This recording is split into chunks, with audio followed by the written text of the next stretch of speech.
Summoner's War is turning 9 years old, and coming with that birthday are some of the biggest events that we've ever seen in Summoner's War. So in this episode, I'm going to tell you everything that you need to know about Summoner's War's 9th anniversary. My name is Evan, welcome to the Fuse News, episode 218.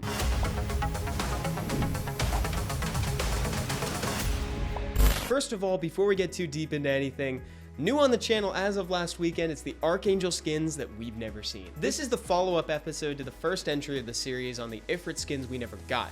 That one focused on the homunculi, the mages, and the Ifrits, and this one is on the Archangels and Chimeras. So if that piques your interest because there is some suspiciously dope stuff in there, I'm gonna have it linked at the end for you to check it out.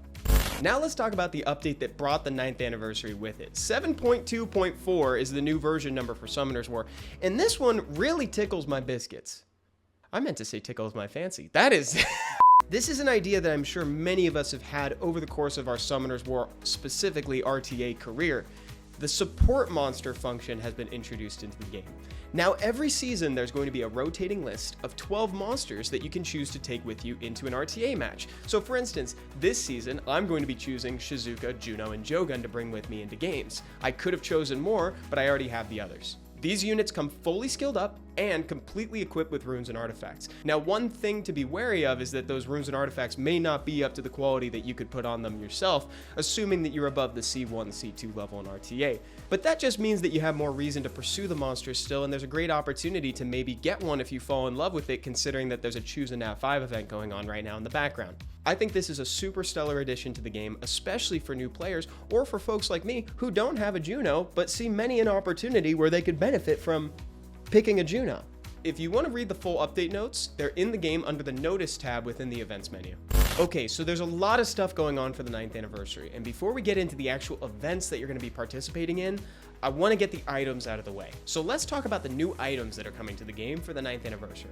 First of all, it's the aptly named 9th anniversary scroll, and it behaves unlike any scroll we've seen before.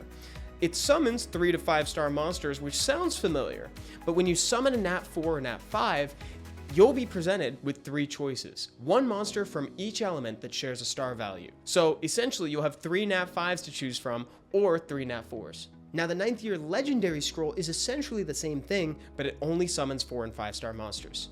And there's one more item that we should talk about before moving on, and that's the 9th anniversary Transcendence Scroll.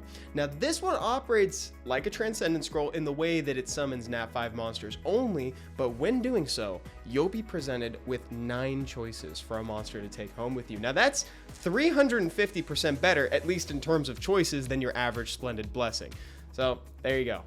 So now let's talk about the events. Part 1 of this trilogy is the Nat 5 Monster Summon event. Have you ever heard a better title for an event? Because I haven't.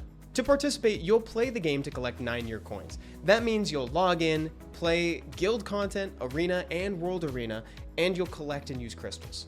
At different intervals of total coin counts, a water, wind, or fire Nat 5 will enter the pool of options. And at the end, you'll have 9 that you'll get to choose 1 to take home with you. And this Saturday on the channel, I'll have a video on the top 9 best monsters for new players and late game players that you could hope to see in your summoning pool. Now the second 9th anniversary event is where you'll spend the coins that you've been passively getting in the background while you're playing the game.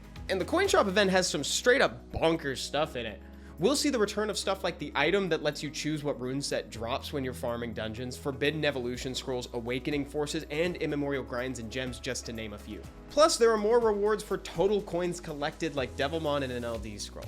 Now the third event is the chest event, and this one rewards you for all the summoning that you'll be doing over the course of the anniversary. By summoning Nat 3s or using the 9th anniversary scrolls just in general, you'll get points that you can use to buy chests. And this is the event where you could potentially get that 9th year legendary scroll that I foreshadowed at the top of the show. I'll let you read through the full list of prizes on your own because there's a lot of stuff in there. Now surprisingly, we still have one more event to talk about.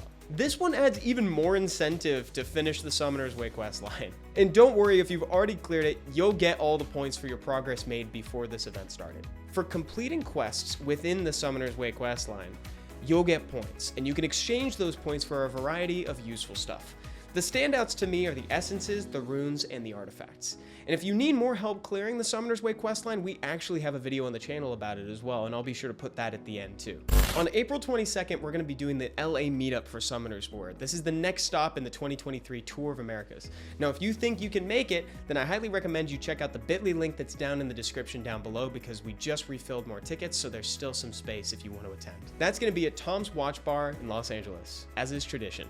Next is news in the Summoners War competitive scene. The first ever Americas Summit is having its World Finals on Friday, April 21st. That's happening at 4 p.m. Pacific time. If you hadn't gotten a chance to watch the Latin American sector or the North American sector of the tournament yet, both of those VODs are on the channel, and I highly recommend that you check them out before you go into the grand finals again on April 21st. Hope to see you there. If you haven't heard, we stream on Twitch and right here on the YouTube channel every Wednesday and Friday at 11 a.m. Pacific time. Earlier this week on Wednesday, I did account reviews and progression tips, and since we're in a new season of RTA, I also reviewed some replays. I try to do those pretty frequently, so if you ever have any questions about how to progress in Summoners War, come on by Jump in Chat channel number 9 and tell me what you're having trouble with, and I'll do my best to answer your questions.